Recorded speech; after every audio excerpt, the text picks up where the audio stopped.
Going. Pan to us, how you gonna pan to you? I'm Kimberly Thomas, and this is my informative speech. And this is our panel of people. Oh, jeez Louise.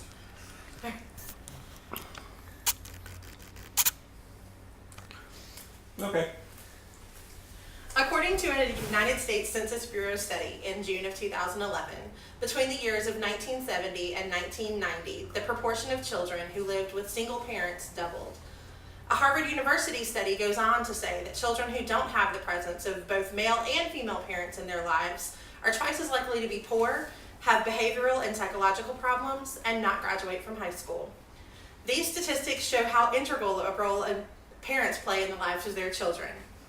I personally have been married to my high school sweetheart for the last 13 years. We have two children who are 8 and 10, and I've seen firsthand how easily influenced they are by their surroundings. Although the opportunity is often overlooked, being a mother is a natural way to disciple the next generation of believers.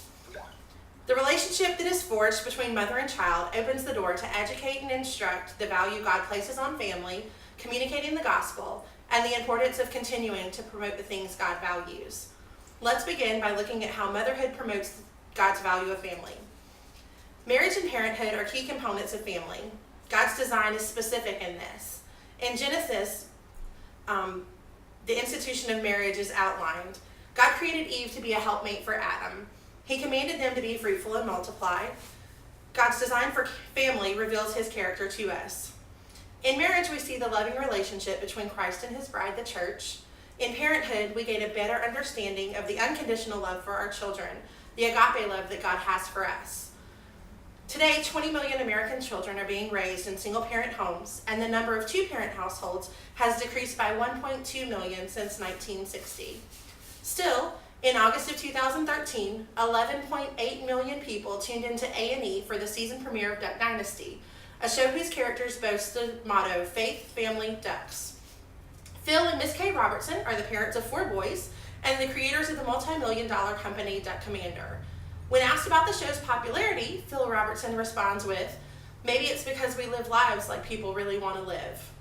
The Robertsons, now retired, surround themselves with their 4 boys and their children's children. Through their television show, they're passing on values as what it looks like to be in a loving marital relationship, honoring your father and mother, and the importance of family. Proverbs 22:6 says, "Train up a child in the way that he'll go, and when he's old, he'll not depart from it." Parents are the first teachers that children ever have. We repeat words over and over to them in hopes that we capture the moments of their first words. The inflection and tone of voice that we use teaches them about right and wrong and the danger of a situation.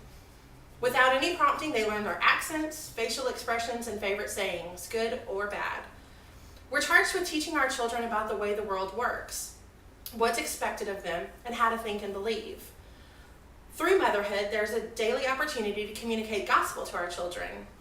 Lifeway, one of the largest suppliers of Christian resources in the world, reports that 70% of young adults, 23 to 30, stop attending church regularly when they were 18 to 22. They go on to report that 2/3 of those who do leave return at some level.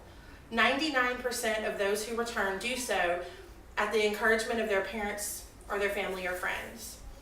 John Nielsen, a writer for the Gospel Coalition, states that the common thread that binds almost every ministry-minded 20-something that I know is abundantly clear: a home where the gospel was not peripheral but absolutely central. Matthew 28:19-20 exhorts Christians to go and make disciples of all nations. It goes on to say that we are to teach those disciples to obey all the commands that God has given.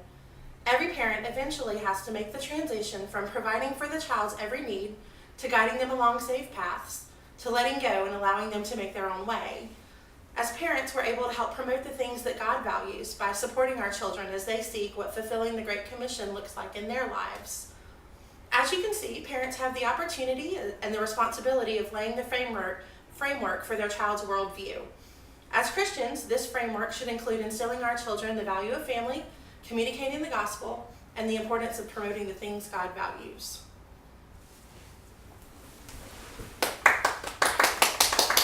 We're still Yes, everybody's still